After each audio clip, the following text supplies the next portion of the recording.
Kuyintokozo siyabonga nje ukukhuluma nawe. uNkulunkulu engathanga kulonde kubusise la khona. Igama kuPastor Ningi njengenjwayelo ke sibheka nje udaba labaphupha engathi ungabusise kuphila la khona. Qinisekisa ukuthi subscribe ku-channel, qinisekisa ukuthi ke uyafaka phela umnikelo ngane kwethu uma ukuthi uNkulunkulu ublessile. Nikela ngo-R10 noma ngo-R9. Become a paying member, unikele ngo-R10. I mean ngo-R9 every month, or icon account you can deposit maybe certain amount of money that you feel ukuthi hayi ungafaka ungapledge ngayo. Amen.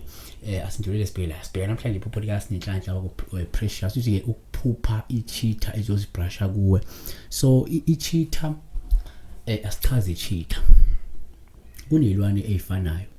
iCheetah icishe ifane nengwe okuyileopard. Icishe ifane nevival cat nayo futhi icishe futhi ifane mhlobo omunye ngathi ne-tiger but ayifani kakhulu ne-tiger but kungamakati wonke ama-tiger, Black Panther yabo. So kodwa nje ikakhulu ifana kakhulu ne-leopard iCheetah noma ne-vival cat yabo.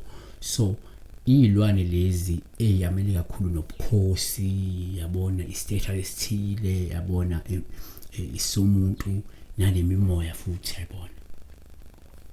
So asithi ke thina kodwa igama leCheetah ngesizulu akusiyingwe ngoba ileopard yingwe bese iCheetah kuba iNgulule yabo.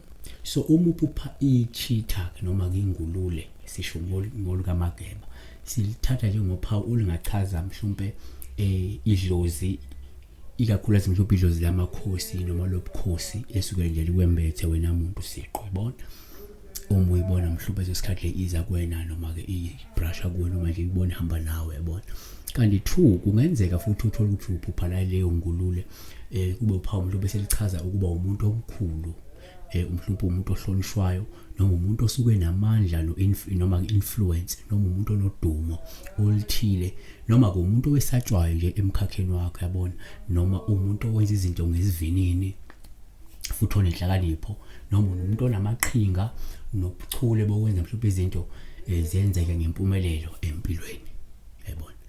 So ungayiphupha ke iNgulule lapho. uHosea 13 verse 7 ithi, so I'll be like a lion to them, like a leopard I will lie in wait by the wayside. Number 3, uma uphupha futhi iNgulule singaphinde sithi uphawu olubi kakhulu uma ukuthi mhlawumbe iyakuhlasela. Lungachaza mhlawumbe ukuthi kunomuntu mhlawumbe omkhulu ononya, mhlawumbe onezandla zensimbi, ongenzeka mhlawumbe uyingozi futhi umelene nawe, ongenzeka ukwakhela mhlawumbe uzungu noma uzama ukulimaza okumele umqaphele. uJeremiah 13 verse 23 ithi ke, can the Ethiopians change his skin or the leopard his spots?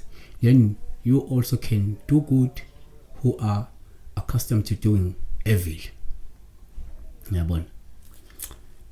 Number 4, futhi uma uphupha iNgulule singathi thina kungaba uphawu lube uma inguthi yakuhlasela, ngoba ke kungasho ukuthi mhlawumbe uzibhekana nezinkinga ngenxa yabanye abantu noma ngenxa yomunye umuntu ongalungile yabona.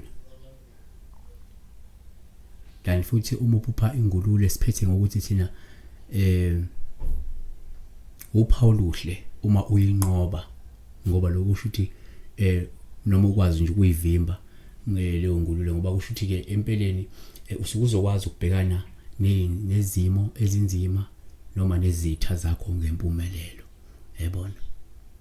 So siyabonga ke uNkulunkulu kulonto ekubusise. Like le video, subscribe ku-channel, become a paying member, ubhadale at least R9 every month for being a member or more depending ukuthi wena ungayi-afforda. Kubalulekile ngenza kwethu ukuthi unikele. iBhayibheli lithi ubusiwe unikele thokoza.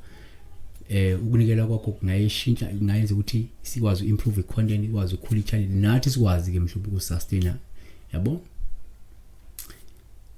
Qinisekisa ukuthi you can also use a bank account to deposit whatever amount that you wish to deposit, from R10 to whatever that you choose to yabo. siyabonga.